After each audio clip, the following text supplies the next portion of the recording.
इस वीडियो में मैं आपसे बात करने जा रहा हूँ फोर्थ ग्रेड डीवी में एब्सेंट कैंडिडेट की लिस्ट जारी हो चुकी है। फिलहाल आपके बीकानेर मंडल की लिस्ट आई है और इसी तरह शेष मंडल की भी जैसे ही लिस्ट आएगी आपको यूट्यूब चैनल के माध्यम से बता दिया जाएगा। पीडीएफ आपको हमारा टेलीग्राम चैनल पर देखने को मिलेगी, जिसका लिंक नीचे डिस्क्रिप्शन में भी दे रखा है और कमेंट बॉक्स में भी पिन कर रखा है। वीडियो पसंद आए तो वीडियो को लाइक कीजिए, चैनल जरूर सब्सक्राइब कीजिए, क्योंकि एब्सेंट कैंडिडेट की लिस्ट फिलहाल अभी बीकानेर मंडल की ही आई है। शेष मंडल की भी जैसे ही लिस्ट आएगी हम आपको इस यूट्यूब चैनल के माध्यम से सूचित कर देंगे।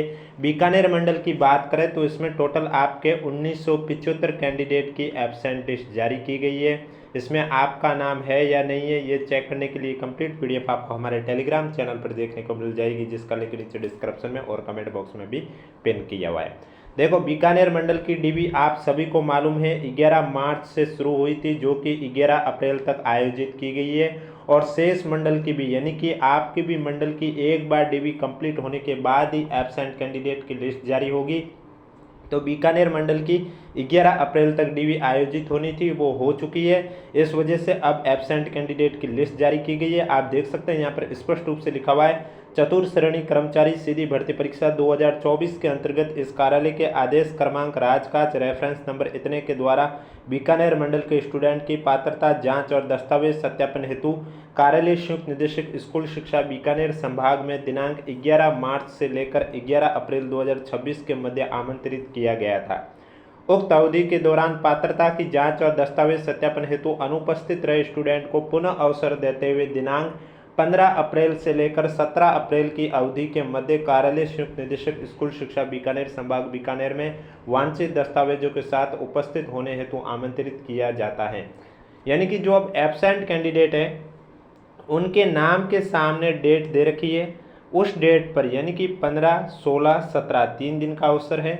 आपके नाम के सम्मुख जो डेट दे रखी है उसी डेट पर आपको डीवी के समय उपस्थित होना है। आगे लिखा हुआ स्टूडेंट की पात्रता जांच दस्तावेज सत्यापन हेतु अपने रोल नंबर के आगे अंकित निर्धारित दिनांक और समय पर आवश्यक रूप से उपस्थित हो जाए। यानी कि जिन कैंडिडेट का डीवी 11 मार्च से लेकर 11 अप्रैल के बीच में किसी भी एक डेट पर हुआ था, उस डेट पर अगर वो नहीं पहुंच पाया है तो उनके डीवी के लिए नई डेट जारी कर दी गई है। एब्सेंट कैंडिडेट को वापस से मौका 15 अप्रैल से लेकर 17 अप्रैल तक का दिया गया है और आपके नाम के सम्मुख जो डेट दे रखी है उसी डेट पर आपको कहां पर पहुंचना है, कार्यालय संयुक्त निदेशक स्कूल शिक्षा बीकानेर संभाग में। और ये बीकानेर मंडल की अभी तक लिस्ट आई है। शेष मंडल की भी जैसी लिस्ट आएगी आपको यूट्यूब चैनल के माध्यम से सूचित कर दिया जाएगा। इसलिए वीडियो पसंद आ रहा है तो एक बार वीडियो को लाइक कर लीजिए, चैनल भी जरूर सब्सक्राइब कर लीजिए।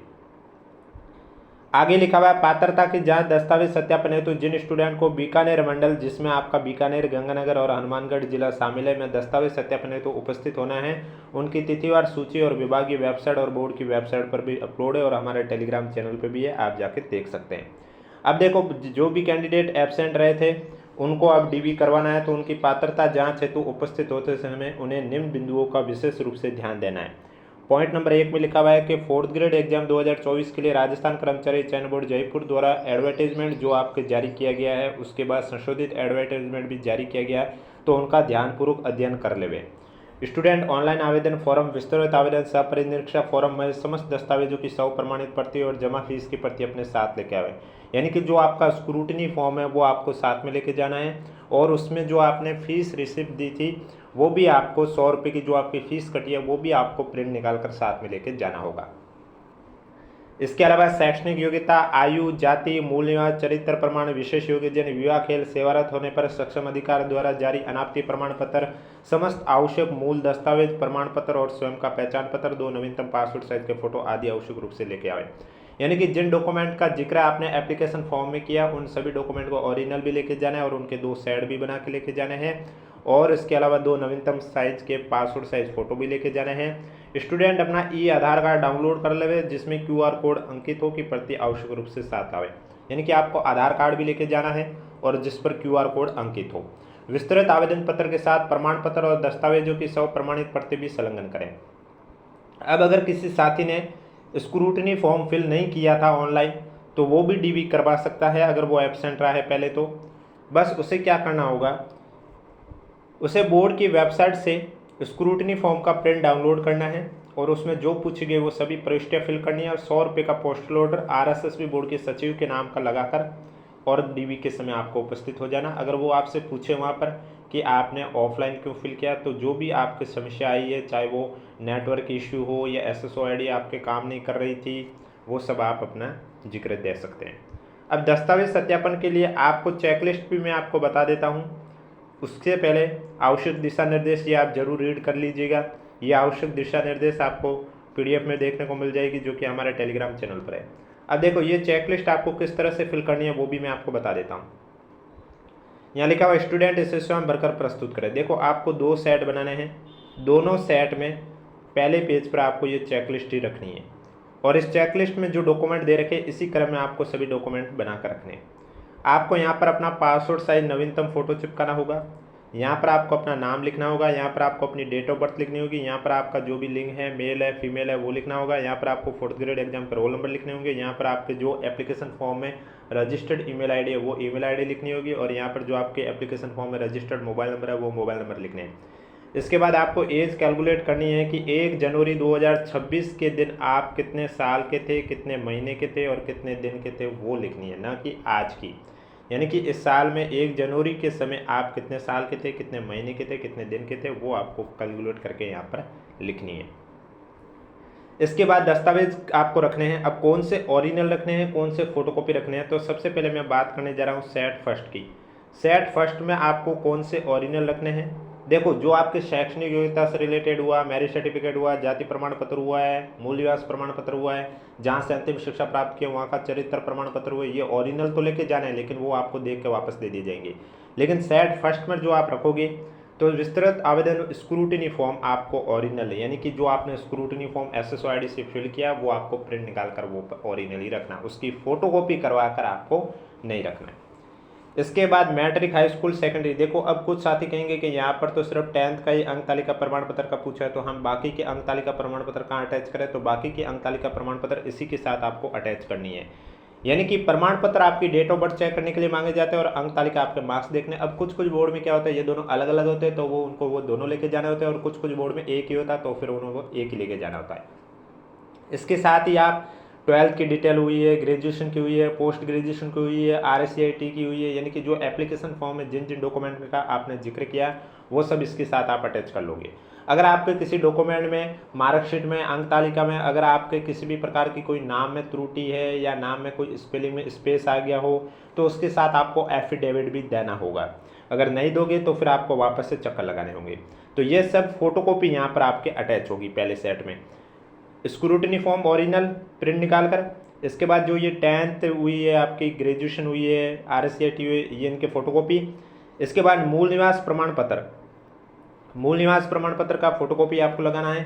और लेकिन अगर आपका मूल निवास प्रमाण पत्र एप्लीकेशन फॉर्म की लास्ट डेट के बाद का बना हुआ तो इसके साथ आपको एफिडेविट भी लगाना होगा, लेकिन एफिडेविट की फोटोकॉपी नहीं रखनी है, वो आपको ओरिजिनल अटैच करना होगा।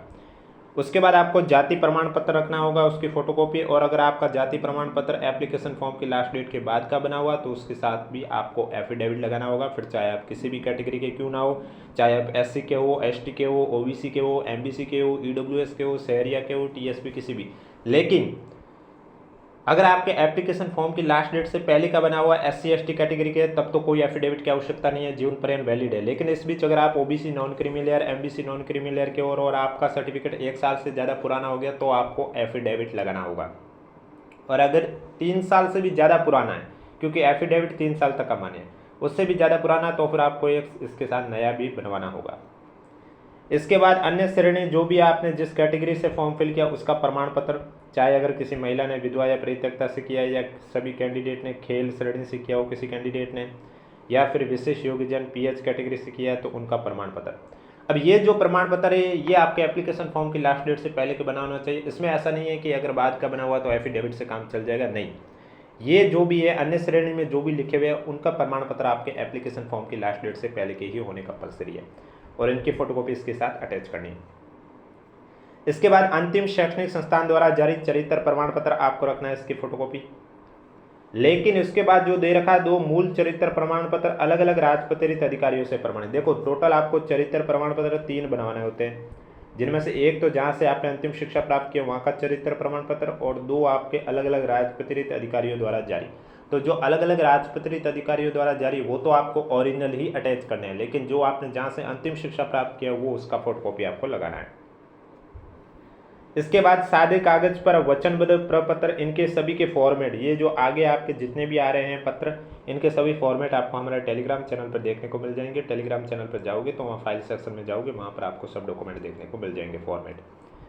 इसके बाद वचनबद्ध प्रपत्र में यानी कि धूम्रपान और गुटखे वाला आप सेवन नहीं करते हैं, गुटखे का सेवन, तंबाकू, धूम्रपान का सेवन नहीं करते, उसको लेकर सादे कागज का फॉर्मेट दे रखा है, वो आपको फिल करके ये ओरिजिनली फिल करके, इसकी फोटोकॉपी नहीं रखनी है, पहले सेट में ये ओरिजिनली रखना है।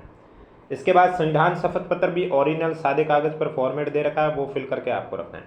इसके बाद दहेज संबंधी घोषणा पत्र, ये सभी कैंडिडेट के लिए अलाउ है। अगर कोई महिला विधवा परित्यक्ता है तो उनको भी दहेज संबंधी घोषणा पत्र देना होगा। अगर कोई कैंडिडेट विवाहित या अविवाहित है तो उनको भी घोषणा पत्र देना होगा, और इन सभी के फॉर्मेट भी अलग अलग है, और ये सभी फॉर्मेट आपको हमारे टेलीग्राम चैनल पर देखने को मिल जाएंगे। इसके बाद अगर किसी का विवाह 22/5/2006 से पहले हुआ तो वो एफिडेविट दे सकते हैं, वो भी ओरिजिनल यहाँ पर अटैच होगा, और इसके बाद हुआ है तो उनको फिर तो मैरिज सर्टिफिकेट दिखाना होगा। इसके बाद संतान संबंधी घोषणा पत्र, ये भी सभी कैंडिडेट को दिखाना होगा, राजपत्रित अधिकारी से प्रमाणित होना कंपलसरी है। इसके बाद आता है सामान्य घोषणा पत्र, फिर आता है विकल्प पत्र, यानी कि अगर किसी का सिलेक्शन नॉन टीएसपी और टीएसपी दोनों से हो गया है तो फिर वो किस में ज्वाइनिंग चाहता है, वो आपको उसके लिए विकल्प पत्र प्रस्तुत करना होता है।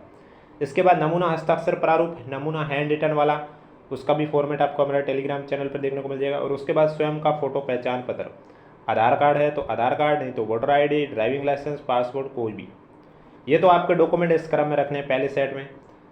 अब जो दूसरा सेट बनेगा वो पहले सेट का कंप्लीट फोटोकॉपी बनेगा, उसके हर पेज पर आपको अपने सिग्नेचर करने। अब यहाँ पर चेकलिस्ट आपको आगे कैसे फिल करनी है, जो जो डॉक्यूमेंट आपके पास है वहाँ पर आप हाँ लिखोगे, जो आप पर के बाद नहीं है वहाँ पर आप ना लिखोगे, और जो आप पे लागू नहीं हो रहे वहाँ डैश भी कर सकते हैं। उसके बाद जारी करने की तिथि, यानी कि जो आपके पास डॉक्यूमेंट है उसके ऊपर डेट लिखी होती है, कौन सी डेट पर जारी किया गया है वो डेट आपको यहाँ पर लिखनी होती है, चाहे वो आपकी 10th की हो, 12th की हो, RSCIT हो, मूल्यांकन प्रमाण पत्र हो, जाति प्रमाण पत्र हो, उनके ऊपर डेट लिखी होती है, वो डेट आपको यहाँ पर लिखनी होती है।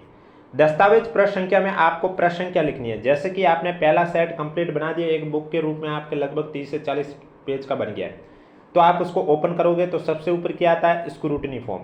स्क्रूटनी फॉर्म आपके कितने पेज के, माना कि 1 से 12 पेज तक आपके स्क्रूटनी फॉर्म ही है टोटल, तो यहाँ पर आप दस्तावेज प्रश्न संख्या में लिखोगे 1 से 12। इसके बाद जैसे कि आता है आपका 10th की डिटेल कंप्लीट और अन्य भी शैक्षणिक योग्यता से रिलेटेड डॉक्यूमेंट, माना कि ये आपके 12 पेज में और बन गए, तो आप क्या लिखोगे, 13 से लेकर 25 तक यहाँ पर लिखोगे दस्तावेज प्रश्न संख्या में। जैसे कि अगर वो आगे जो चेकलिस्ट देखेंगे उसमें आप जैसे देखेंगे कि वचनबद्ध प्रपत्र सादे कागज पर आपने आगे लिखा है, जैसे कि मान लिया 34 से 35, तो वो पहले सेट में पेज नंबर 34-35 पर जाएंगे तो उन्हें यही मिलना चाहिए वचनबद्ध प्रपत्र। तो इस तरह से आपको दस्तावेज प्रश्न संख्या लिखनी है, जिससे कि अगर वो कोई भी डॉक्यूमेंट देखना चाहते हैं तो उसके सामने पेज नंबर देखकर उस पेज नंबर पर डायरेक्ट पहुँचे, तो वही डॉक्यूमेंट होना चाहिए। इसके अलावा किसी को भी कोई डाउट है तो नीचे कमेंट बॉक्स पूछिए। और इसके बाद यहाँ पर स्टूडेंट को अपने सिग्नेचर कर देने, सिग्नेचर वही करना जो आपके एप्लीकेशन फॉर्म के अंदर है, कोई दूसरा सिग्नेचर आपको नहीं करना है। और पासपोर्ट साइज फ़ोटो भी आपका मैच होना चाहिए एप्लीकेशन फॉर्म एडमिट कार्ड से। इसके अलावा किसी भी साथी को कोई भी डाउट है तो नीचे कमेंट बॉक्स पूछिए। वीडियो पसंद आए तो वीडियो को लाइक कीजिए, चैनल जरूर सब्सक्राइब कीजिए, क्योंकि अभी तक बीकानेर मंडल की लिस्ट इसलिए आई है, बीकानेर मंडल की DV पहले चरण का कंप्लीट हो चुका है, पाली मंडल की अभी तक नहीं आई है, लेकिन पाली मंडल का DV कब का कंप्लीट हो चुका है, और बाकी मंडल की भी धीरे धीरे जैसे ही कंप्लीट हो जाएंगी उसके बाद एब्सेंट कैंडिडेट की लिस्ट जैसे जैसे आएगी आपको यूट्यूब चैनल के माध्यम से सूचित कर दिया जाएगा। इसलिए अगर अभी तक आपने चैनल सब्सक्राइब नहीं किया तो चैनल जरूर सब्सक्राइब कर लीजिए, नोटिफिकेशन भी ऑन कर लीजिए, ताकि जब भी मैं 4th ग्रेड एग्जाम से जुड़ी कोई भी अपडेट लेके आऊँ सबसे पहले आपके पास पहुँचे।